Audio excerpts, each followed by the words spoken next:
You clicked on this expecting a normal morning routine. Wake up at 5 a.m., take a cold shower, write in a journal, and somehow become part of the top 1%. Before we go deeper, subscribe if you're serious about mastering yourself. This channel is not for everyone. I'll give you the routine, but it's going to destroy the way you see reality right now.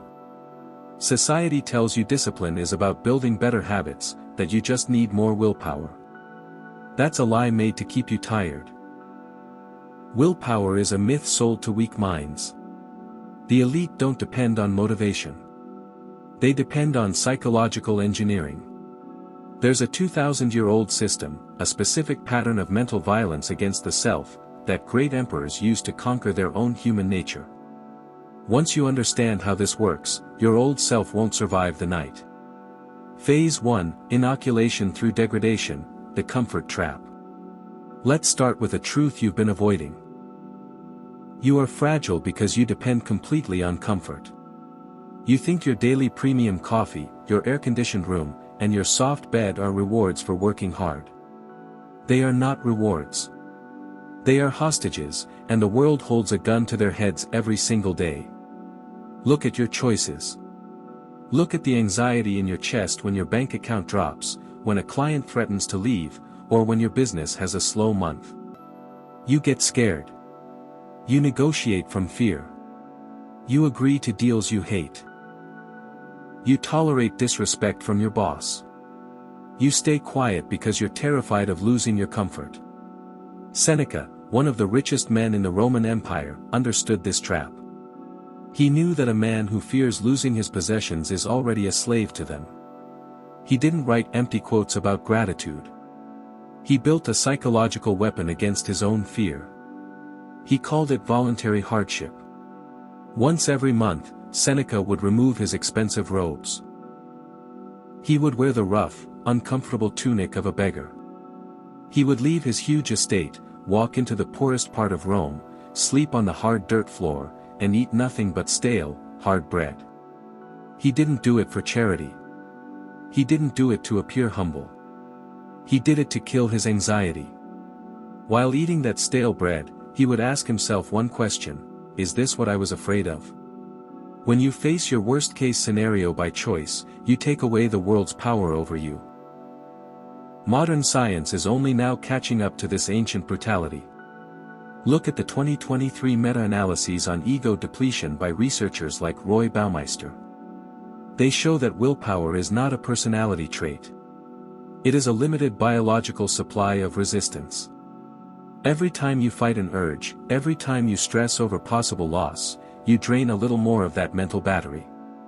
By the time you sit down to do the real work, build the business, study the market, write the code, your battery is already dead. You've already spent your energy in the background, managing your fear of poverty and discomfort.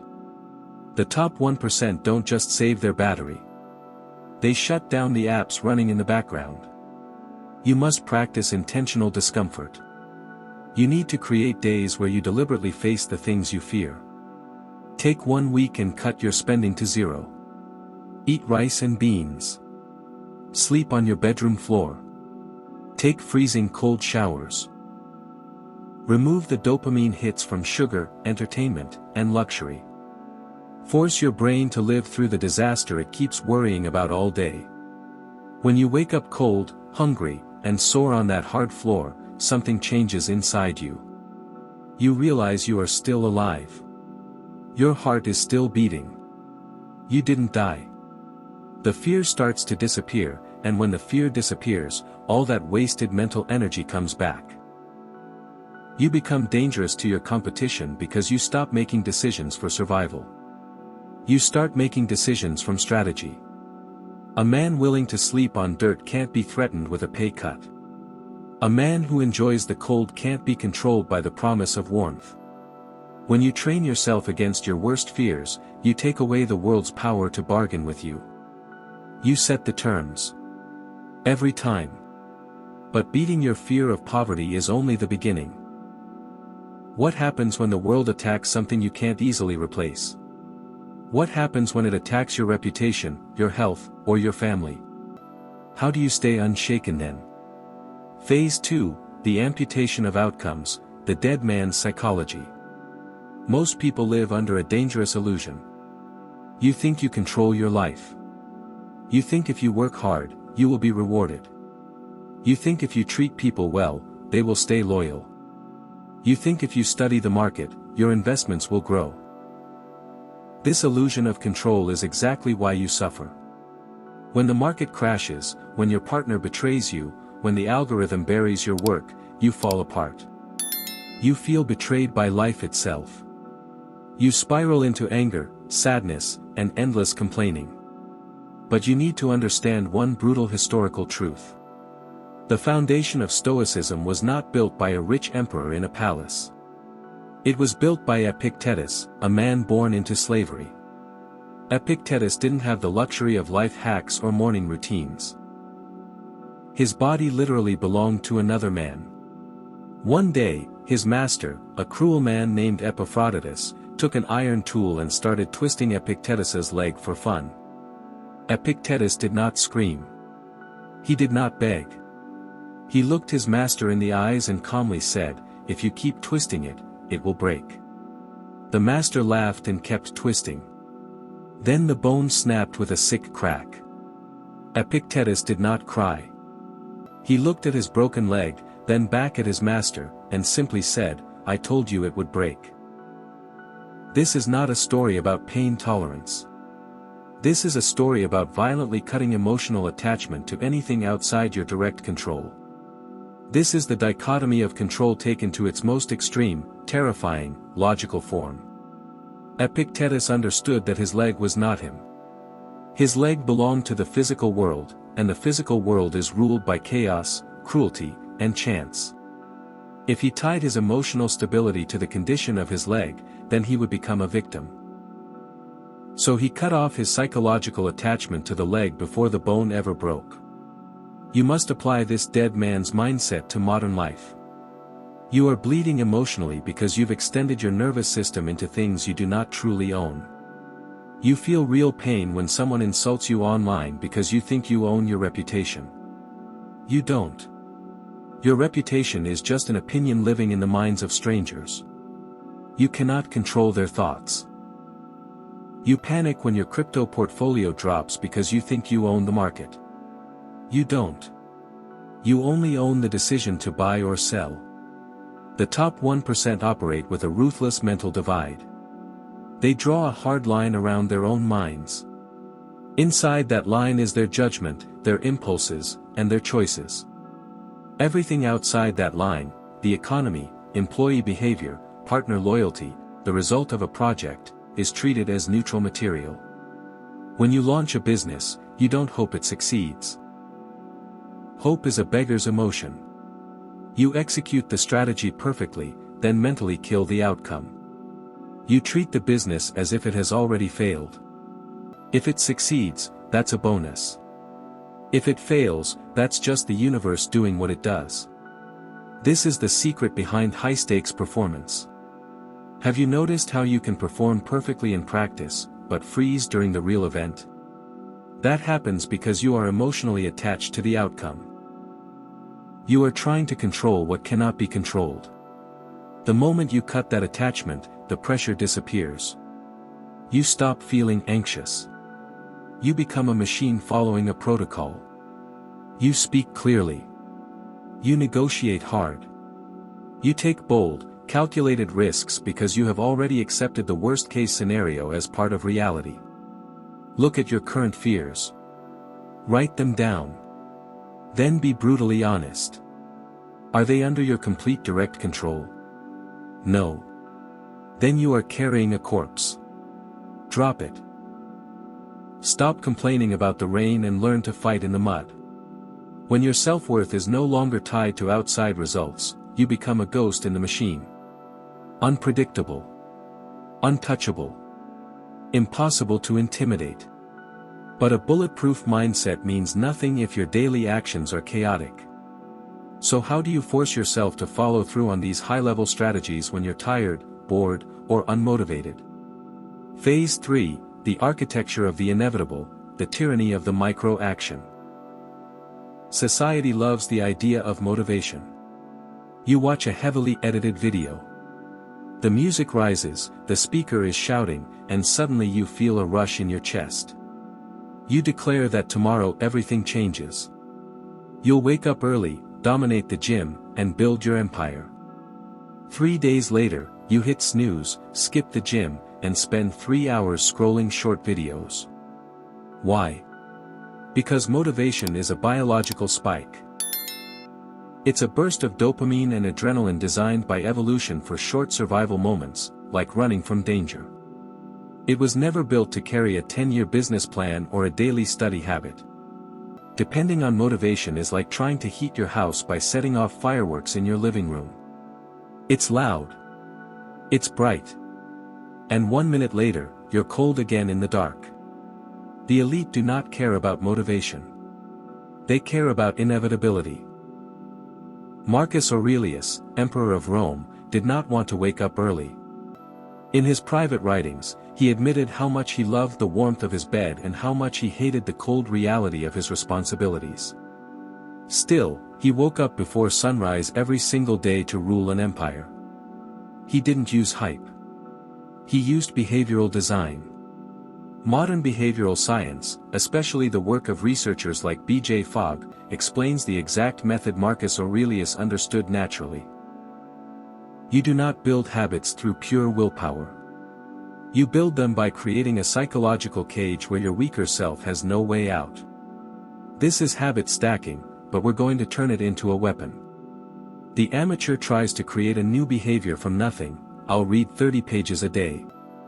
They fail because the action is floating with no support. The strategist does something different. They find a behavior already hardwired into their brain. Something they do every day no matter how tired, depressed, or lazy they feel. Drinking morning coffee, brushing their teeth, turning on the shower.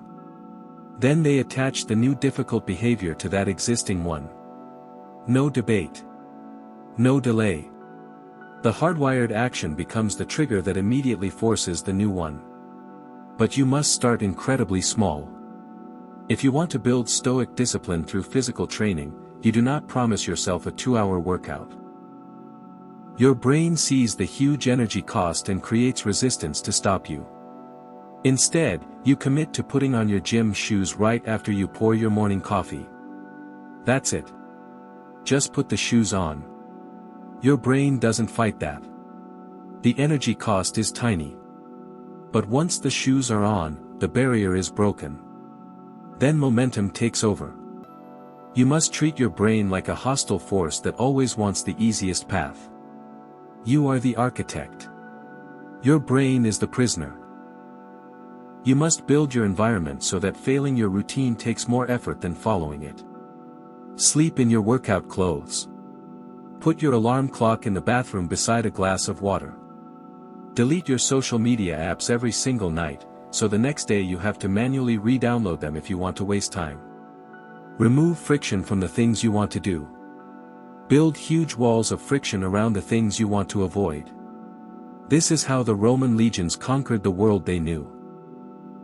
They weren't braver than the barbarians. The barbarians were bigger, wilder, and fought with raw rage. The Romans fought with terrifying mechanical precision. They trained so hard that when battle became chaos, they didn't need to think.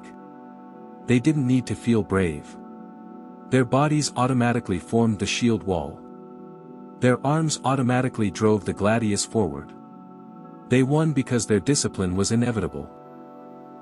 You must build your life so success is not based on willpower, but on physics. You stack the micro-actions. You lock them together.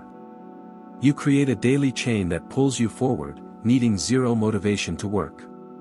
When you remove the burden of choice from your routine, you save huge amounts of mental energy. You become a machine in the morning so you can become a genius in the afternoon. But what happens when the machine breaks?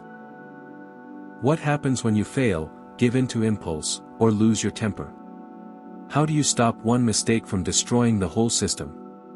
Phase 4, the daily assassination, the autopsy of the self. The biggest difference in weak people is how they end the day. The average person uses the evening to numb themselves. They eat heavy food. They drink. They consume mindless entertainment. They do everything they can to silence that low hum of anxiety and regret over what they should have done but didn't. Then they go to sleep hoping tomorrow will somehow be different. It never is. The top 1% do not hope. They audit. Seneca had a brutal evening ritual. When his wife was asleep and the whole house was dark, he would sit alone and put himself on trial. He reviewed his entire day, action by action, word by word, like replaying security footage. He wasn't writing a gratitude journal. He was performing an autopsy on his own character. You must adopt this practice. It may be the most uncomfortable and devastating habit you ever build. At the end of the day, sit down with a notebook and a pen. Don't write your goals. Don't write your dreams. Write your failures. Interrogate yourself with the cold precision of a prosecutor questioning a hostile witness. Where did I act from fear today? Whose approval did I chase? When did I allow an outside event to control my inner state? What excuse did I use to avoid the hard work? How did I lie to myself? Do not soften it. Do not justify yourself. If you snapped at your partner because you were stressed about a client, write this: I failed to control my temper because I cannot separate financial stress from my personal life. I acted like a child. If you skipped your deep work session to scroll on your phone, write this: I traded my long-term empire for short-term dopamine because my focus is weak. This is not self-hatred. This is extreme accountability. You cannot fix a weakness you refuse to name. When you force yourself to write down your flaws, you drag them out of the shadows of your subconscious and into the brutal light of reality. When you see your excuses written in black and white, they lose their power. They stop feeling like valid reasons and start looking like what they really are: pathetic lies. But Seneca's routine had a second powerful step. After tearing apart his failures, he did something deeper. He forgave himself, completely. He would say, "See that you do not do this again. Now, I forgive you." You put the weak version of yourself on trial. You take the lesson from your failure, then you execute that version of yourself. You kill the man who failed today so he does not poison the man who wakes up tomorrow. This daily assassination is the ultimate psychological reset. Most people drag the dead body of yesterday's mistakes into today. They carry the guilt of skipping the gym, the shame of procrastinating, the regret of losing their temper. He forgave himself, completely. He would say, "See that you do not do this again. Now, I forgive you." You put the weak version of yourself on trial. You take the lesson from your failure, then you execute that version of yourself. You kill the man who failed today so he does not poison the man who wakes up tomorrow. This daily assassination is the ultimate psychological reset. Most people drag the dead body of yesterday's mistakes into today. They carry the guilt of skipping the gym, the shame of procrastinating, the regret of losing their temper. That guilt makes them heavy. It makes them feel like failures, and that feeling creates more failure. But when you perform the daily autopsy, you wipe the slate clean. You go to sleep empty. You sleep with the peace of a dead man. And when you wake up, you are reborn. You wake up with no baggage. Only the cold, hard data of what not to do, and the blank canvas of a new day. This is the rhythm of the outlier. You wake up and execute a ruthless, frictionless routine built on micro-actions. You move through the day with a dead man's psychology, fully detached from the outcomes of your effort. You face chaos and loss knowing you have already trained yourself against the worst-case scenario. And you end the day by slaughtering your ego on the altar of objective truth. This is not self-help. This is transformation. When you apply these 4 phases, you'll begin to notice something unsettling. The way the world reacts to you will change. People will feel the weight of your presence. They will stop trying to control you with fear because they'll realize you do not fear loss. They will stop trying to provoke you with insults because they'll see that you have cut off your ego. They will look at your consistency and assume you are gifted, lucky, or obsessed. They won't understand that you simply built a life where failure is harder than success. You will step into a reality where you are no longer just another player in the chaotic emotional rat race. You become the observer. You become the architect. You become the 1%. But understanding this system is only the beginning. Knowledge without action is just sophisticated entertainment. You now have the blueprint. The real question is this: do you have the stomach to build it? Because the moment you commit to this path, there is no going back. You will look at the people around you, complaining, hoping, reacting, and feel a cold distance growing between you and them. You will realize how deeply asleep they really are. Are you ready for that level of isolation? Are you ready for the cold truth of absolute control? If this opened your eyes, don't just watch and move on. Subscribe now. And comment "Architect" if you're ready to stop living like everyone else. Most people will hear this and do nothing. Don't be one of them.